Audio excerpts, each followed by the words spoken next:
webinar. Now, so good afternoon to everybody. I ask you one small favour, if you'd be kind enough to mute your microphone so we don't pick up any background noise. We are recording this session, so if you fancy the opportunity, you can enjoy it on YouTube at some stage, and I'll help you get off to sleep on an evening. And we will be sending out copies of the slides to everybody. So without further ado, I'm going to, hopefully you can see that, I'm going to share my screen. There we go. Can everybody see that? Please feel free to use the chat function if you've got any particular questions. So anyway, welcome. Tuesday afternoon, 2 o'clock, our normal slot to talk all about matters marketing and today's branding. I was actually, I must confess, a bit nervous about today because I've just been to the shops and didn't think I'd get back in time. I went to B&Q. I went to B&Q, and my neighbour just collared me on the way home, and just in the driveway, they said to me, "How big was the queue there?" I said, "The same size as the B." Right. Well, I can warn you now, they don't actually get any better. They don't get any better. So that was. I'll keep an eye out for them, because during the course of the day there might be one or two others. Right. So pens at the ready. Pens at the ready. We're going to talk about the importance of branding during the pandemic. But you know, you're not going to listen to some old bloke prattle on for half an hour. Actually, I'm going to prattle on for a bit longer. But before we do, we're going to have a little quiz. Pens at ready. It's called the logo quiz, and there's a prize. There's a prize if you get them all right. A prize, not even, well, I said not even money can buy. It's a night out with me in Hull. And there's a second prize as well. It's 2 nights. So, right, moving swiftly along. Here we are. Are you all ready? Guess. It's called Guess the Logo. It's going to be quick fire stuff, this. You got that one? No conferring. Yeah, I hope you're all 1 meter apart. Second one.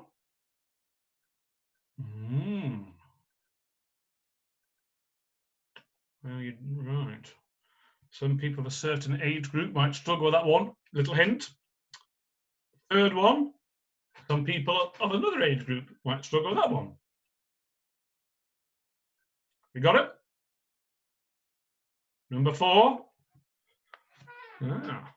And that's in a circle for a particular reason, which I'll explain later. Oh. The 5. Now, the clue here, we're allowed to give clues out. The actual answers within the logo itself. Got to move on now. Got to move on. It's quick fire stuff.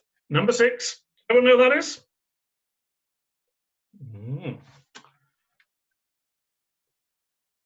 And again, a logo in a circle that's being adapted. So I want to know what that is. So I might go to the chat function. I wonder who's got 7 out of 7.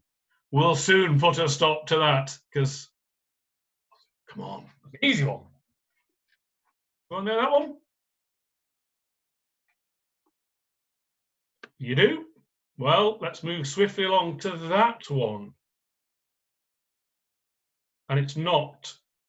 If you write down one word, you haven't got it right. Yeah. Feeling generous today, give clues out. Can anybody get that one? Ah. Next one.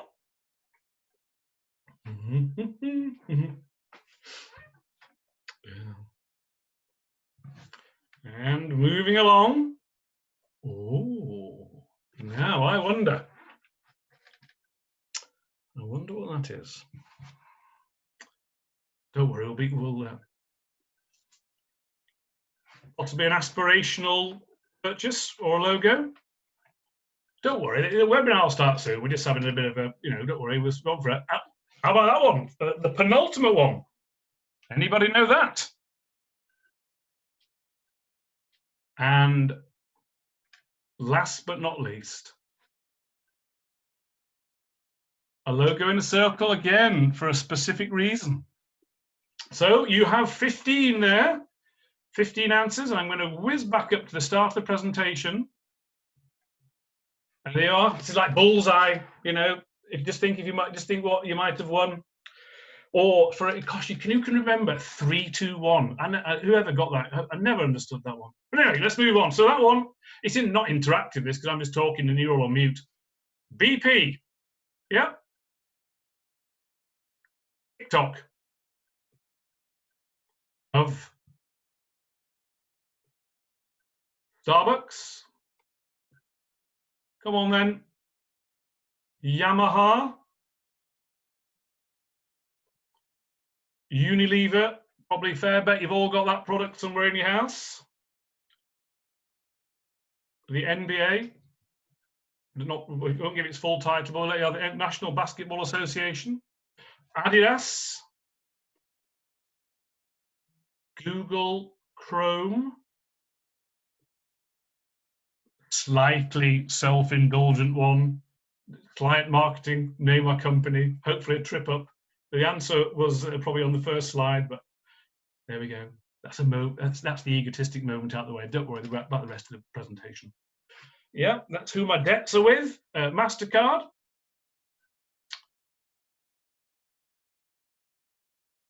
Wonder Woman. Ah, me, you see. There you go. Audi. National Geographic. And the Golden Arches. So come on then, who's going to give me a wave if they got all 15? Who's won the prize? If not, just write on the chat line if you would like to claim that particular prize. Oh, I'm going to like to go into the chat. I want to go into the chat here. Go into the chat. Oh, let's have a quick look on the chat. We can. Oh, is it working? Better not. We'll come back to the chat later because I better crack on because we've got the main event to come. First thing we're going to say about today, branding is not the same as a logo. The logo is an essential part of the brand, but they're not mutually exclusive. The brand is not the same as a logo. And I'll explain why. Oh, second quiz. Yeah, you're not going to get away lightly today. Who's that then? Come on. Who's that? Anybody know? Have you written it down? Anybody know you bought from him? Anybody know who that is? So I can check the chat line. That gentleman is Jeff Bezos, the chief executive founder of Amazon. The gentleman who earns $2,500 a second. His lawyers earned quite a bit from his recent divorce, but that's another matter. Anyway, what did Jeff say? He said these very honestly, Amazon. What do you know? Gosh, is he even had a rainforest named after his company? Right. So here we go. What did he say? He said these words, but it was very, very salient. Branding is what people say about you when you're not in the room. We've all had those experiences, haven't we, where we listened to people who overheard things about ourselves. That's quite an eye-opener in a working or in a personal situation. But branding is what people say about you when you're not in the room, what people think about you, what people feel about you. So there we go. Quite an opening thought. I would refer to branding as what I mentioned earlier. It represents the total experience of working with you. It's not about your logo. It's not about your website. It's about absolutely everything. So you think about it that way. The way you answer the phone, the way you dress, the way your vans appear, the way your offices are, your invoicing, everything. So how do you find out how people are talking about you? Well, tip of the day, I've got 2 coming up. If you haven't done so already, and I'm sure many of you have, one way to find out who people are talking about you online is to register for Google Alerts. It's a very simple process to do. You online, all free, you go in, type your company name or your competitor's name, or a word about your industry, or your own personal name, whatever it is. And each day you will get a daily digest with all notifications that have appeared on the Google feed, news, blogs, etc., about the item that you have talking about. So I would strongly recommend, it's a great way of actually having information coming to you rather than the other way around. The second thing, and Google Alerts will not cover social media. If I was to give you part 2 of tip of the day to learn about your brand, is to think about investing your time in getting a social media listening service. Now, some of you are sitting there thinking, come on, Simon, tell us the names of some social media listening services. Well, you know, I'm not here to promote one of them, but there's 3 I think you can use. There's Hootsuite, there is HubSpot, and there is Sprout Social. Sprout is those horrible little green things that, you know, I like to eat at Christmas time, and social as in Alf Roberts at the bar in Rovers. So Sprout Social, Hootsuite, HubSpot. And there are opportunities, again, to actually earwig or listen in to opportunities of people talking about you. But they're not talking necessarily about you. You may be talking about where there are opportunities for you. So the benefits of social media listening are, if you hear conversations, that you should respond. One of the biggest mistakes a lot of businesses make with social media is they post and don't listen, don't engage. So there may be people talking, and classics ones, I know that, and obviously things are changing on July the 4th but often hotels listen in to social media conversations. People talk, where can I stay in this particular town, or that town, where can I get a Brent for the night? And people they've got tools set up to respond. You can keep a track of your brand's growth. You can see how many people are engaging and how they're engaging. As I mentioned, there are new opportunities to be found by listening online, particularly if you're active in LinkedIn groups or Facebook groups. And it's a great way of increasing customer acquisition. It is inbound marketing. So there are the benefits of social media listening, and where your brand is seen and heard. Businesses gain a lot of brand leverage by engaging with their clients. And one great example is, I know I follow them on Twitter, is the LNER. I will come back to the way that they've changed their bio further down in the webinar. But often, if you are on a train, wearing a face covering, of course, and having a coffee or whatever it is, and you tag in LNER, they will retweet it. So you can say, oh, I'm having a nice coffee, looking forward to my trip to London. You'd be amazed how often they engage, where are you going, what are you doing, etc. Fantastic way of actually engaging with clients. And all they're doing is following the benchmark that was set by the likes of KLM, who used Twitter for customer service during the ash cloud back in 2010. So a great way of engaging with clients and building a brand. So let's talk a bit more detail about branding. The rest of the presentation and webinar is going to focus on all the tips in terms of the methodology to help you build a brand. And the final part will be to demonstrate how some brands have pivoted during the pandemic. So I'll put a brand up on the screen, and you've got some thoughts about it. Now, quick anecdote. We're allowed to do anecdotes. I was very lucky. I've been to Atlanta a couple of times, and if anyone's ever been there or got plans to go there, long-term plans to go there, one of the best places you can ever get to is to go to the Coca-Cola Museum. And you actually see how the brand developed and the impact the brand has had. One obvious way the brand has had impact is that the modern day image of Father Christmas, Santa Claus, was influenced by Coca-Cola in the 1920s when they actually adapted that particular image. That's a side story. So they have 2 things that are very, very specific to their brand. The first, though, we'll take them in reverse order, a bit like Eric Morley. They have unique bottles. So you pick a bottle out of an ice bucket or anywhere, you'll know it's instantly a Coca-Cola product because of the unique shape and feel of the bottle. And the reason why they have the red logo in a scripted text is this sense of enjoyment and a sense of pleasure. It's a very, very strong brand that's remained largely or completely unchanged in terms of the way the text has been scripted until now. They focused a slight pivot of their brand on social media, and by demonstrating that the social distancing, to move the letters. So what a fantastic tagline: staying apart is the best way to stay united.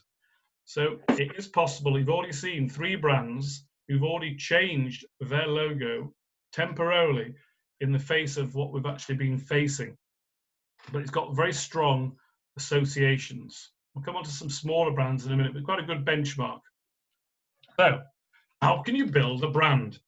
Now, time is short, so I'm going to do this quite quickly. So there's 5 tips I will give you in how you might wish to build a brand. First one is to establish your purpose. Why are you trading? And please don't say, I'm trading for a profit, because there probably is a subliminal reason there. And usually that reason manifests itself in a mission statement, your purpose. You often saw with people like Hewlett-Packard, their aim was to give a desktop computer in each house in the United States. You know, Microsoft was there to get everybody, you know, online, Google to help people search. Obviously, they're choosing big brands, but think really carefully about what your business is aiming to do. And then that will become the DNA of your brand, and all the messaging will reflect that purpose. Secondly, and this is one of the most challenging things to do, is to determine what makes your brand stand out. So when you're sitting in bed at night with your Ovaltine tonight, answer these questions.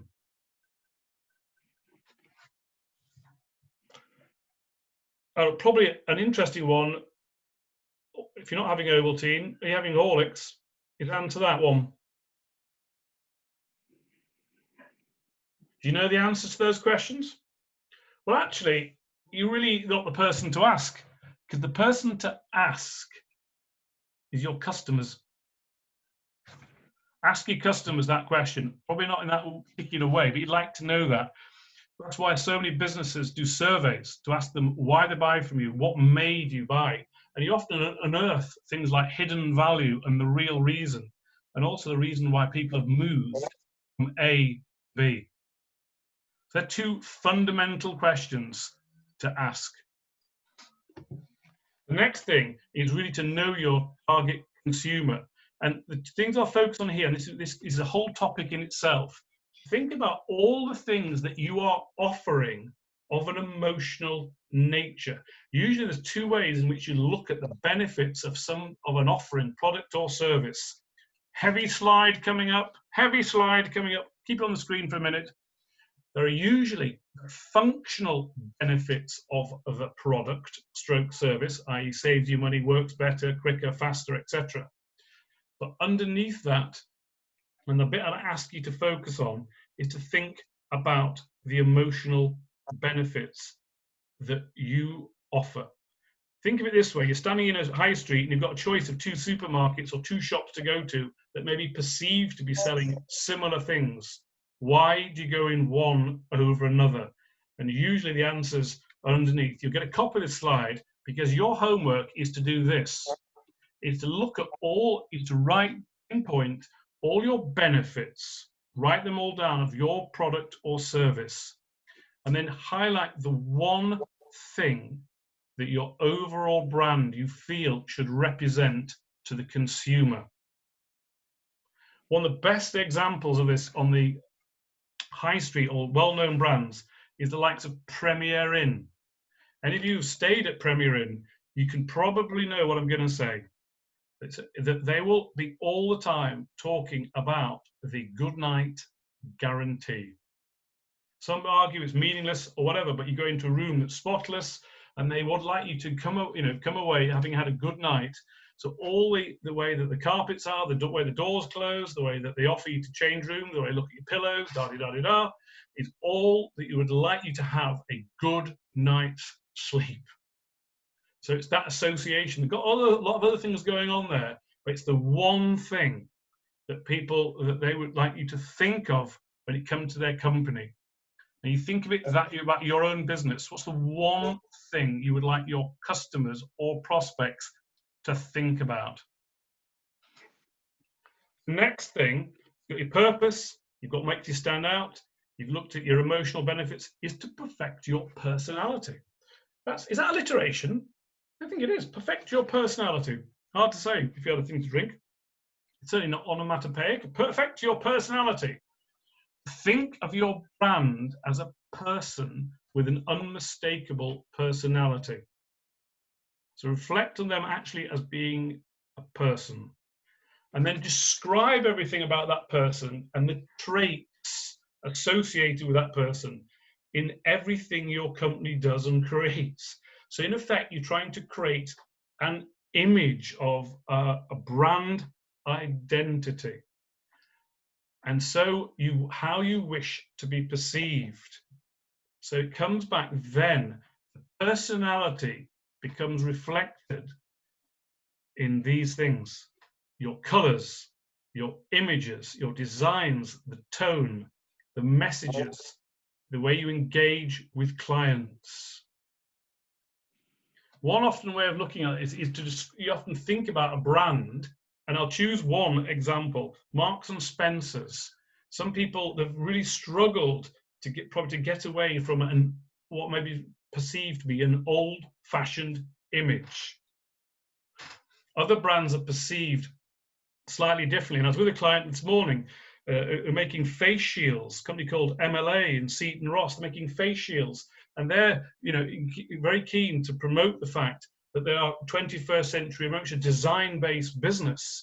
And so their images and the colors reflect that. They're not just doing face shields, they do protective equipment for the police and prison service and do really an innovative business. So their personality is reflected in that particular way. So here is an interesting one. We flip it round. This is what your forgive me, this is a slightly old slide, but it's an American survey that was done a while ago, and this is what consumers want from brands on social media. Thinking about your personality. Probably not a massive surprise that honesty is top of the list. Friendly, helpful, funny, trendy. Oh, maybe not. Politically correct, and a typical Americanism, snarky. Now, some of you are sitting there thinking, what does snarky mean? Actually, it means politically incorrect or snide or edgy. But that's what, I'm not suggesting, and you can see why people want that. So it's the brand that some businesses are prepared in the snarky level to take a risk and be controversial. Others are wanting that. Now, does your brand reflect some of those key points? Well, we'll come on to that. And finally, in 5 steps to build a brand, you've got to think about make it your brand consistent and yet flexible. And I'll come on to those issues there in a moment. This is the key thing. All your colors, fonts, style, images, and actions should all align with the core of the brand. They must be absolutely consistent. The way you write emails, your text in your website, your brochures, etc., all be consistent. Actually, it reminds me of the story about the 3 fonts that went into the pub. The barman said, "I'm sorry, we don't serve your type here." Right, let's move along. So colours, fonts must all be the same. Right, so you'll end up then with a series of brand guidelines. First and foremost is, as I mentioned, you saw in your little quiz earlier about your logo design. It's often the thing that people associate with the brand. And I'm going to show a logo here, one you probably have mentioned already. But remember we mentioned about it being consistent and yet flexible? Because the brand varies by the roadside, on the store, in the drive-through, and for the new world. So when you're designing a logo, you may wish to think about making it flexible. But often people put it in black and white and the likes. There are books written on brands, but time is short today for logos. Oh, we've already done the font joke, haven't we? I was going to put it in here. I won't do. I won't repeat it. The font.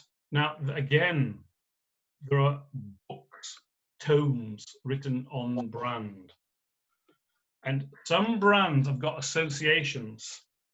Look at the serif, sans serif, slab serif. I shot the sheriff, but I didn't shoot the deputy. They are music joke. So serif, classic, traditional, trustworthy, and others. Depending on your choice of brand, it will be reflective in the font that you choose and how you wish to be seen. Again, you'll get a copy of the slide with a bit more information there. So you may wish to go down that route of considering a change. Interesting, Times New Roman is often considered the easiest text font to read, but then again, very traditional. And do you wish to be perceived as classic, traditional, trustworthy?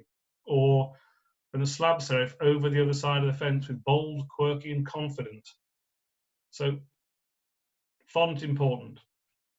Brand colours. My golly, again, there are articles on this, but think of it just really like this. There's colours, primary colours and secondary colours. So your primary colours should be used in your logo, and your secondary colours can be used in a brochure and a website. You might have seen that I am obligated under the terms of this webinar to use the Humber Business Growth, and you can see their logos and their colours and their choice. So worthwhile investigating about colours and the way that they are perceived. The next thing, you know, a picture tells 1,000 words. Think about your images. You know, when people arrive on your website or in your social media, think about how you wish to be perceived. That is where people often will go in terms of making a judgment about your brand. Look at this guy, for example. He made the cardinal sin of wearing some gaudy red jumper when he's having a video done. Do you know, I haven't lived that down since. They've not seen the light of day. Big mistake that I chose that jumper, and it was never left to forget it. Let's move on. Gosh, that was a cathartic moment. Right, got over that one. Brand guidelines. Think about your stationery. Yes, we do have stationery. Maybe business cards are a thing of the past, who knows? But you will, maybe for those of you doing direct mail or whatever, or stationery, key part, or paper invoicing, etc., key part of that. And then your social media assets. So when you look at all your different different platforms, you'll do well to find me on Snapchat, I know, so you look at all your platforms, do you still convey the same consistency of brand across those? If not, I think you should. So, gosh, that was half an hour. Time for a little slurp. Oh, you can't beat a gin in the afternoon. Right, branding during COVID-19. You've been sitting here, you've had a quiz, you've had a lecture on brands, and this is the bit you sat here for. Right, next 10 minutes, let's whiz through this. Oh, never let a good crisis go to waste.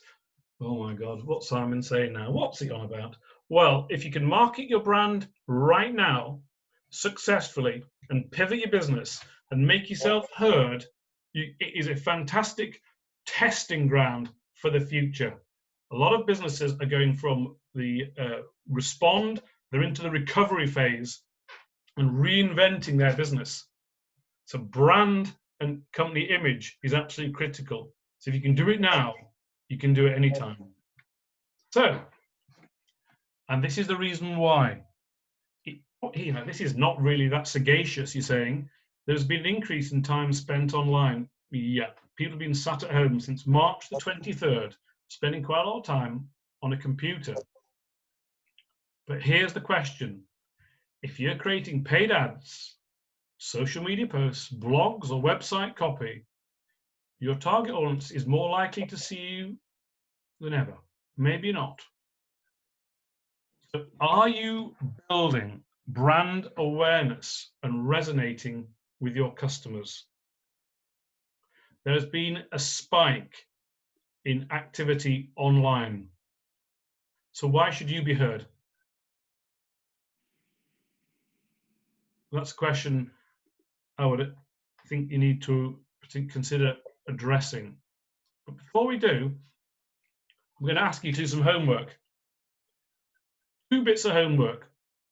One is to go back to your website and your blogs and your copy and your brochures and read them again. But you're reading them through a different filter. You're reading them through the fact that 41,000 people have died in this country, and that we're in a pandemic and we're facing a recession that's going to be probably the most severe we've ever faced. And there's lots of people having great difficulties at the moment. Does your content reflect what's happened over the last 3 months? So you might want to think about even the images. There may be images of crowds. There may be images where social distancing isn't reflected. And you're adopting a tone which is possibly inappropriate for these times. I'll come back to this one. Now, I'm going to come on to a slightly more sensitive subject, if you don't mind. Wasn't that long ago, I think it was 3 weeks ago today, we had Blackout Tuesday. And anybody watching that football match last night, and we saw what happened with that plane flying over the ground, and you can see what's happened in the world. You've got a movement here. And I would ask you to think carefully about your copy that's written there. That have you ever considered they may be using inappropriate languages, inappropriate pictures, or it might just need a little bit of refinement. So think about that. That may be something there that may be an issue that you may wish to do. So look back on your content, look back on your copy through the filter of Black Lives Matter and through the filter of the pandemic. You may wish to think about reflecting on some of the messages that go out. Because people are engaging now post-pandemic, pre-pandemic, also differently post to pre. Because for one thing, this is from the Office of National Statistics, you've seen a record increase in online spending. And the second thing, this is a heavy slide. Basically, people are now acting on a self-service footing. They're researching, they're evaluating, they are ordering and reordering online. They are not touching a human being. So you want to think carefully about your brand and about the use of things like chatbots, AI, and apps to cater for the new normal in the way that people are behaving, hence the brand being critical to cater for that change. So, the question is, for the next few minutes, to answer that one, how to position your brand messaging during COVID-19. We're still here, and we will be for some time. 5 tips. Firstly, think really carefully about the tone of your voice. Think carefully about the tone of your voice. So, ensure that your language reflects compassion. Think solution, not product. I think it unwise to run campaigns without any reference to the pandemic. And I wish someone would tell the printing company who emailed me today with that same message, and to focus very much on the building relations with people. Because the engine room of anyone's company is the relationship they have with their clients and their prospects. So think about your tone of your language. This gentleman probably should have thought about the tone of his language when non-essential businesses were asked to shut. And he described, well, we're staying open, we provide, gym and sports equipment, we're all key workers. Well, 12 hours later, that decision was reversed. So you think about the tone of language. Has it hindered his brand? Well, that's to be decided. But, so that there was a general mood against that. And look at the behaviour of the likes of Marcus Rashford recently, in the way that he calmly advocated a change in government policy. to make it happen. So there's more. So you think carefully about your tone of voice. Sometimes you have to pull adverts. And good old Colonel Sanders, you know, it's finger licking good, tasty. That wasn't the right message for social distancing back in March. So certain adverts that were encouraging maybe issues of hygiene inadvertently changed. Right. So tone of voice, absolutely critical in now, irrespective of the change in government policy. I think it's fair to say we're still here, and the message is still probably very much sensitive. So to humanize your branding is absolutely critical. Now, for those of you who've very kindly given up their Tuesday afternoon previously, have seen me do this slide before. And you know, I wish I'd have thought of it. Again, it may not be 100% relevant because the 8 o'clock clapping on a Thursday is no longer in place, but they were getting the tone right.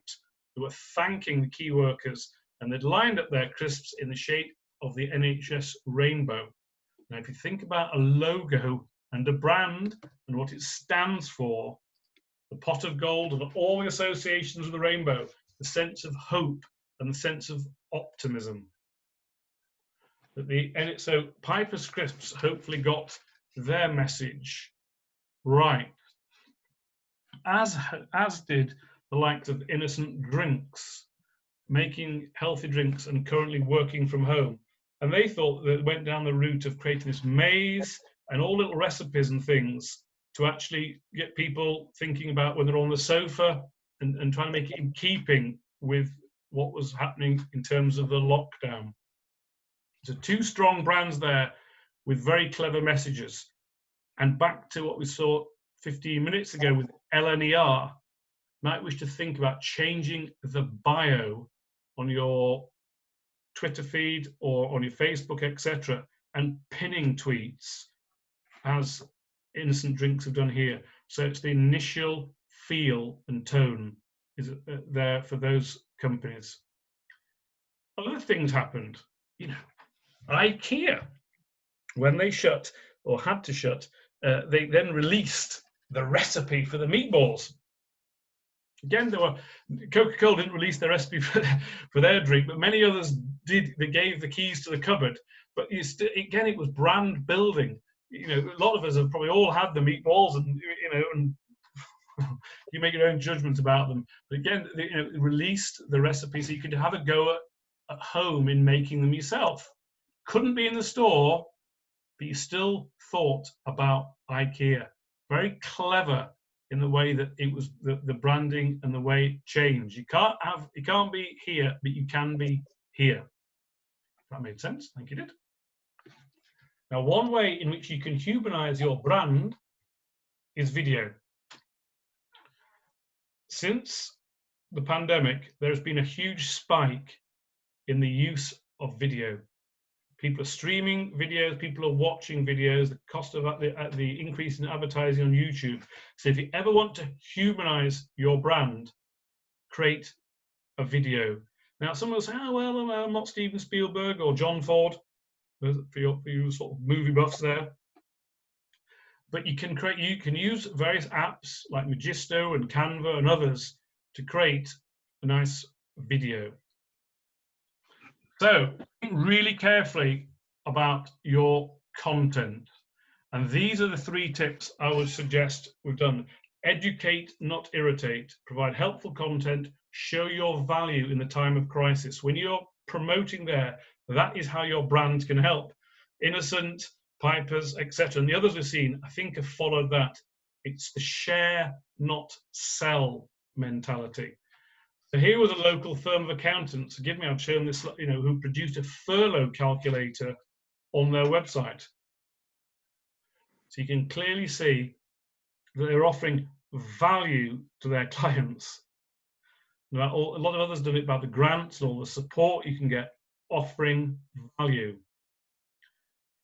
Now, see, content is absolutely critical, and you might want to think about recycling, as I mentioned, your evergreen content. If you've written blogs and things before, update them, see with those things in mind. think really carefully, if you haven't done it already, is to think about your customer communication. Ask yourself these questions. How are you helping your clients or prospects? Have you modified your offer or price? Are you offering new value? One good example for me was when when the world of sport stopped. I'm a big fan of Sky Sports. They paused my subscription. Insurance companies paused your subscription. So a lot of businesses were doing that. So you may wish to think that the way, and it's still in place now, that this idea about offering new value to clients, not lowering the price, but modifying it. Email often is an interesting tool. I would always advocate picking up the phone to your customers.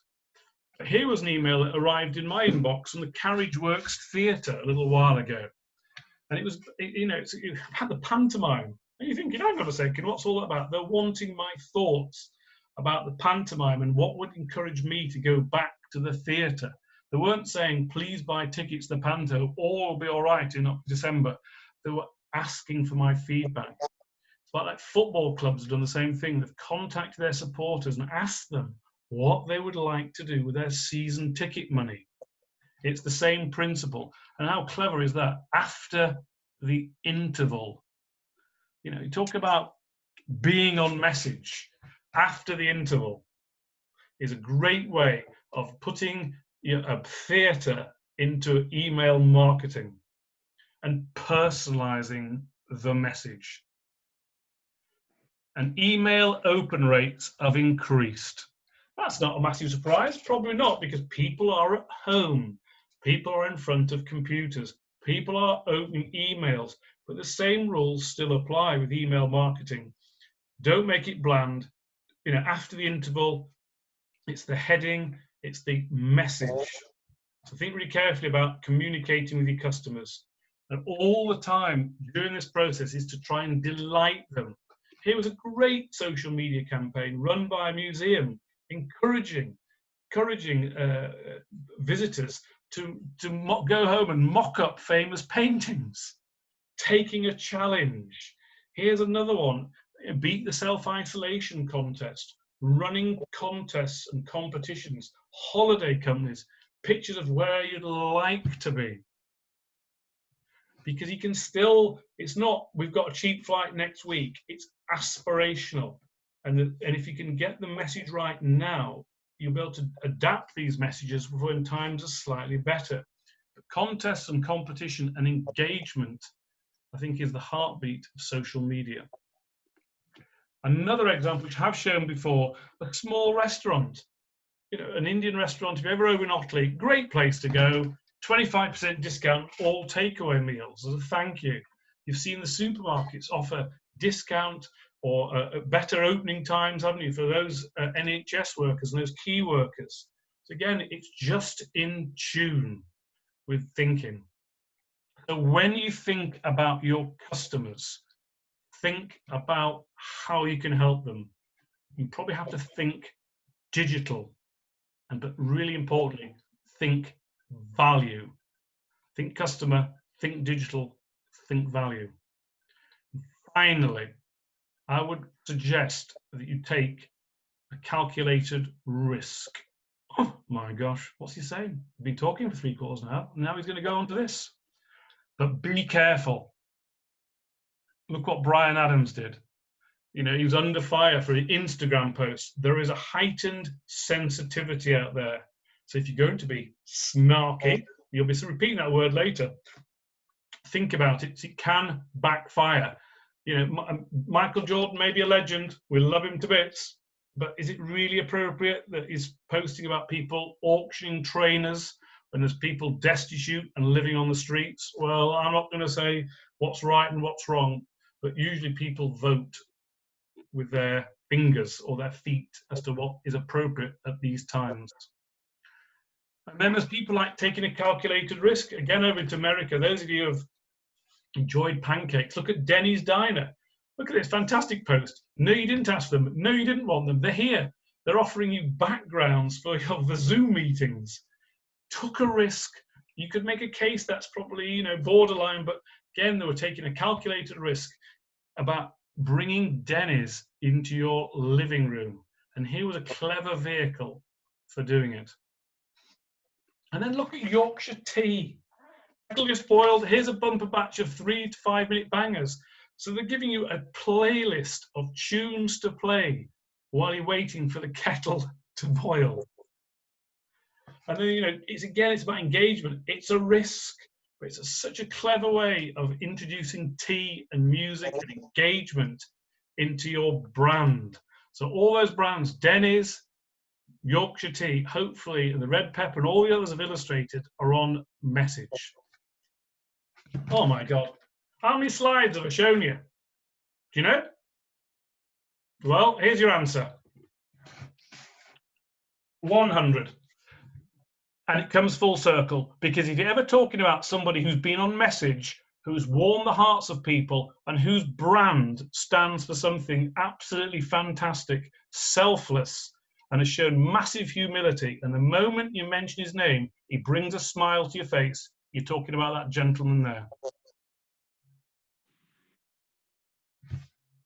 So branding during the pandemic. If there's a stronger brand in the pandemic, other than that gentleman there on the screen, I've yet to see it. But he also knows when not to be in front of the camera, because the gentleman is old, or mature, better way of putting it, and it's time for him to probably take a slightly different seat. One at the back, not necessarily one at the front, but his message will live on for a long time. So what's next? You've been surviving this. Afternoon tea's coming up. Yes, afternoon tea's coming up. You've got, there's an opportunity for those of you who want me in your living room, or that better rephrase that, who would like to have a one-to-one over Zoom that's funded by the council, drop me a line. You're going to get a copy of the slides, whether you like it or not, hard luck, and you'll get a link to the video. And look what's happening next week. Drum roll. Next week, he's back at 2 o'clock. Can't wait. Hey, I can't wait. Be on the first page of Google. That is what next week is all about. So I'm going to give you a beginner's guide. I've got a week on how to be on the first page of Google. So get your brand on the first page of Google is what next week is about. These are my contact details. You've been a great audience because you haven't interrupted. So that's fantastic. I'm going to mute you all. If anyone's got any questions, please feel free to fire them away. And I'm going to go down the quiz right now. Oh, look at Sam got 14, Melissa 12, William, Mark 14. Oh, fantastic scores.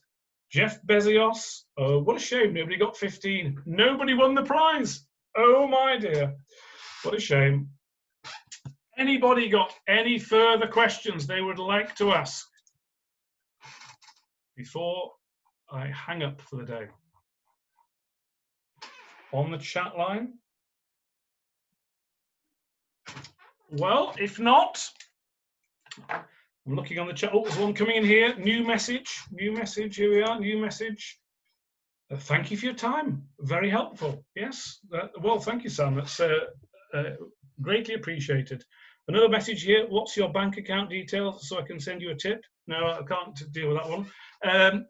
But thank you very much for listening. I will hang around here for the next 5 minutes for those of you who made up. But if not, I'm going to say au revoir from my study, give you a little wave, and thank you very much for listening. Thank you, Sam.